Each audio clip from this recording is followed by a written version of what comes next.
ఆయన ఆ రాజ్యాంగబద్ధ గౌరవాన్ని పాటిస్తున్నాడు. ఇప్పటి వరకు మీరు చాలా చూసే ఉంటారు, చాలా మంది మంత్రుల్ని, చాలా మంది పార్టీల పాలన.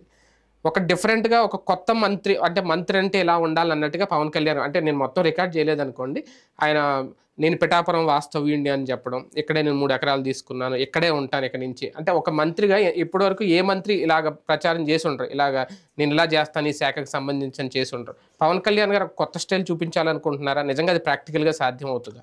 ప్రాక్టికల్గా ఒకటి స్టార్టింగ్ బాగుంటుంది ప్రతి ఒక్కళ్ళది, ఒక ఏడాది తర్వాత కానీ చెప్పలేము ఆయన చెప్పేది ఎంతవరకు వాస్తవం అనేటువంటి.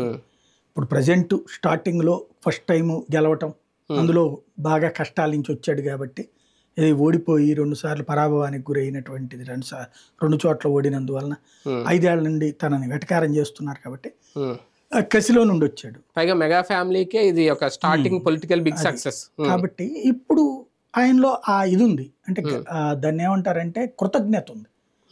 ఆ కృతజ్ఞత చూపెడుతున్నారు, వాళ్ళ గురించి మాట్లాడుతున్నారు, ఇది చేస్తాను. కాకపోతే పిఠాపురంలో రెగ్యులర్గా ఉండటం కుదరదు. తను మంత్రిగా ఉండేటప్పుడు అమరావతిలోనే ఉండాలి. ఇల్లు తీసుకోవడం అంటే ఇప్పుడు చంద్రబాబు గారు సుదీర్ఘకాలం బట్టి కుప్పంలో ఉండి ఇల్లు తీసుకోలేదు అన్నటువంటి ముద్ర ఉంది. పులివెందులో జగన్కు ఉంది. ఇప్పుడు చంద్రబాబు గారు ఇల్లు కట్టించుకుంటున్నారు కదా అక్కడ. అట్లా పవన్ కళ్యాణ్ గారు అలా కాకుండా ఆదిలోనే ఇల్లు కట్టుకుంటున్నారు అక్కడ. అది మంచి సంకేతం. తద్వారా అంటే ఏమవుతున్నది అంటే పల్లె ప్రాంతాలు మీకు తెలుసు, గ్రామీణ నియోజకవర్గాల్లో జనం ఎప్పటికప్పుడు సమస్య పరిష్కారం కావాలనుకుంటారు. ఇప్పుడు అందుకని నిన్న ఒక రకంగా తెలివిగా పనిచేసింది ఏంటంటే జనసేన నాయకుడు అతను ఎవరితో పేరు చెప్పారు, అతన్ని అప్రోచ్ అయ్యేటట్టు పెడుతున్నారు అక్కడ. తన నియోజకవర్గంలో on behalf of Pawan Kalyan Janasena నాయకుడు ఒక అతను ఇన్ఛార్జిగా పెట్టారు. అతను నాగబాబు గారితో టచ్ లో ఉంటాడు.